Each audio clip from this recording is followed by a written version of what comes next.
ang pinagkakatiwalaan ng buong sambayanan. Alohado Media Integrated News and Current Affairs, balita at serbisyo para sa sambayanang Pilipino.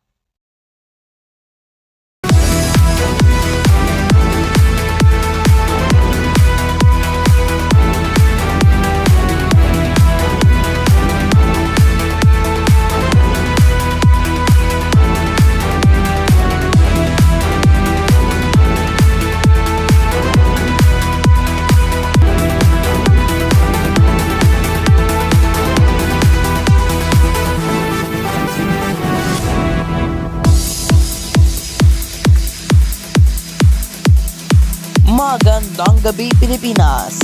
Narito na ang bagong mukha ng pagbabalita. Ako po si John Aniza Alohado. Ngayon ay Lunes, ika-6 ng Mayo taong 2024. Ako po si Kylie Belmonte. Ihahatid namin ang mga balita sa loob at labas ng bansa ngayong gabi. Ako si Shine Alohado. Ito ang pinakabago at nagbabalik ng news chat. Ako naman, Aldor Aquino. At ito ang Alohado Balita!